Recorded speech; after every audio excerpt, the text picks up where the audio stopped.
طب هي فين؟ حصل ايه؟ طمني. حصل فضيحه ملهاش حد يا ست هانم. بنتك في الاسم. انا هلبس واروح لها حالا. خدني معاك يا حاج، خدني معاك. اذا كانت بنتي عملت اي غلط انا مستعد اقدمها ان انا اقتلها كمان، بس خدني معاك يا حاج. انا ما اعرفش اروح لوحدي. ما تقولي لي بس ايه الحكايه؟ بابا جالك واحد من المركز بيقول ان مأمون محجوز هناك. خش جوه دلوقتي. الله، مأمون في المركز وخاطر طلع عن السكان الجداد. ده الحكايه بينها ملعبكه قوي. ماما انتوا مودينها فين؟ هيسلمهم في النيابه. نيابه ايه؟ اعمل معروف قول لي هي عملت ايه؟ انا امها. والله اذا قدرتوا تثبتوا كذب ادعاء صبيحه وكيل النيابه هيفرج عنهم فورا، لكن بالنسبه لي انا خلاص. الله، طب وابني ذنبه ايه يروح النيابه؟ هو اللي نقول نعيده؟ ابنك متهم بمساعدتها. طيب اروح معاها. اتفضلي حصليها على النيابه. ماما ما تسيبنيش يا ماما، اتهلت فرع يا ماما. اعمل فيكم بايه؟ ادعي عليكم بايه؟ كده تضيعوا مستقبل الواد كده. انا جاي معاكي عند منصور بيه. وفاضل هنسيبه لوحده؟ ده كان تعبان قوي. طب اديني المفتاح بتاع شقتكم وانا هتصرف. متشكره قوي. يلا.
ازاي رحمه تعمل حاجه زي كده؟ رحمه ما عملتش حاجه، دي البنت اللي اسمها صبيحه كذبت عليها. دي مكيده، حد مدبرها ضد بنتي. اعمل معروف، كلمهم في التليفون وخليهم يفرجوا عن رحمه، ده ممكن ابوها يروح فيها. لا لا لا لا يا تقية هانم، المسألة مش بالبساطة دي جريمة خطيرة. دي مش جنحة ولا مخالفة، دي جناية خطف. يعني يرضيك ان رحمه تتظلم للدرجه دي؟ دي هي اللي دخلتها المدرسه على حسابها، وهي اللي عرضت ابوها لما مرضيش ان البنت دي تنام عندنا في البيت. كان لازم تسمع كلام ابوها، وكان لازم انت كمان تجبريها على كده. يعني انت مصدقني؟ ايوه، بس المسألة دي اصلها حساسة جدا، وانا ما اقدرش اتداخل في غير دايرة اختصاصي. ثم المسألة وصلت للنيابة العامة، اقدر اعمل ايه انا دلوقتي؟ بتسألني وانا اللي جاي استنجد بيك. صحيح انا ما اقدرش اتدخل بصفة رسمية، لكن ممكن اساعدك بصفة شخصية. يعني ندور ونبحث ونعرف ايه السبب اللي خلى بنت زي صبيحة دي تدعي ادعاء زي ده على رحمة. ضروري يكون في حد كبير وراها. تعرفي ايه عن البنت دي؟ والله انا ما شفتهاش غير مرتين، مرة لما جت تطلب من رحمة انها تتعلم، والمرة التانية امبارح. لازم نتحرى عنها، نعرف هي مين، ابوها مين، قرايبها مين. وعلى ما تعرف ده كله رحمة هتبقى فين؟ هيفضلوا ماسكينها برضو؟ انا ما اعرفش، لكن اسالها هي ليه بتقول اني عملت كده؟ عشان شغلني عندهم خدام. لو سمحت يا فندم، رحمه ما عملتش اي حاجه من اللي قالت عليها البنت دي. انا كنت معاها من ساعه ما خدنا من فضلك احنا مش متهمين بالخطف، اسكت انت لحد ما سعاده البيه يسالك. انا عبد الرحمن هاشم المحامي، حاضر عن مأمون جمال خاطر. اصل الحقيقه يا فندم. وبعدين احنا ملناش صالح بالقضيه دي كلها. الدكتور لسه ما جاش؟ عم صادق راح يجيبه. والله انا خايفه على فاضل لا يروح فيها، انا عارفاه وعارفه مخه. ربنا يعديها على خير. ورحمه هنفضل سايبينها كده؟ انا كلمت توفيق الرجداوي المحامي بتاعنا، بس لو اعرف مين اللي من مصلحته يسوق سمعة رحمة للدرجة دي؟ لو أعرف كان منصور قدر يساعدني. دستور. اتفضل يا دكتور.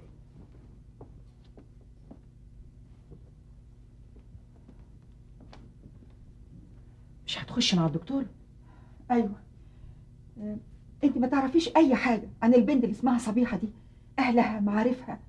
مش بتقولي ساكنة في الشارع اللي جنبكم؟ أنا سمعت كده وأنا في القسم. أنا هتصرف. هتعملي إيه؟ هتصرف أنا.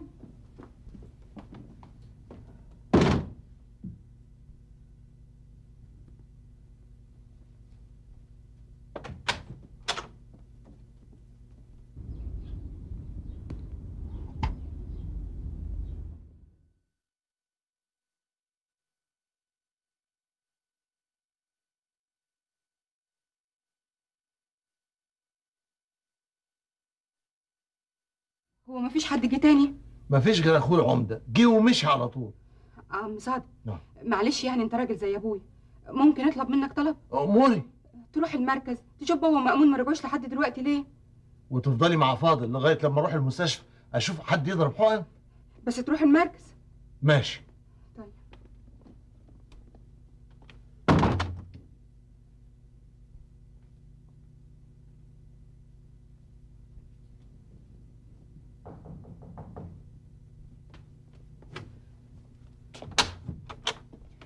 ازاي حاله دلوقتي؟ ما اعرفش، بس انا خايفه على بابا ومأمون قوي. تمام يا فندم. تم احضار المدعو عبد الصمد الوتيدي يا فندم. شكر قوي قوي، خليه يدخل. حاضر يا فندم. يا فندم اسأل الضابط اللي قام بعملية القبض. هل القبض على رحمة ومأمون تم ومعاهم صبيحة ولا لوحدهم ولقوا صبيحة لوحدها؟ ودي تفرق في ايه؟ علشان لو تم القبض في وجود صبيحة قدام باب البيت يبقى مفيش جريمة خطف ولا حاجة. يا فندم والله العظيم احنا كنا واقفين قدام باب البيت وصبيحة كانت معانا، واسألها حضرتك.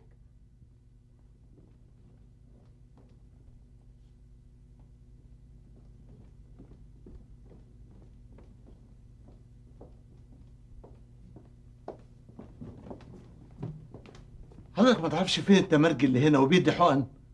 مش انت صاحب البيت اللي ساكنه فيه رحمه؟ رحمه فاضل المرازيقي؟ ايوه. وعرفت ازاي؟ ما انا بزورهم ومره شفتك ومدام تهيأ قالت لي انك انت صاحب البيت. يعني حضرتك تعرفهم؟ عز المعرفه. يبقى حضرتك سهلت مأموريتي. اصل ابوها عيان والدكتور بتاع الاسعاف كتب له على ابر. بتاع الحقن بتاعنا مش موجود. قلت اجي المستشفى يمكن عيان قوي. طب ليه مدام تهيأ ما جاتنيش ولا حتى رحمه؟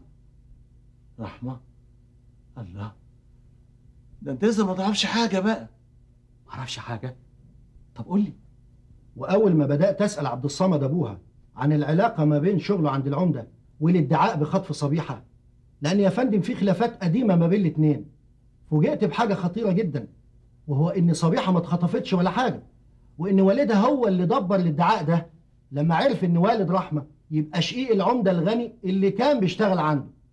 كان قصده من كده انه يساوم العمده والد رحمه عشان ياخد منه فلوس في سبيل التنازل عن الادعاء. هو كان فاهم ان ده كان ممكن يحصل بسهوله. ويا ترى عبد الصمد ده موجود بره؟ موجود يا فندم، وده المحضر اللي فيه اقواله.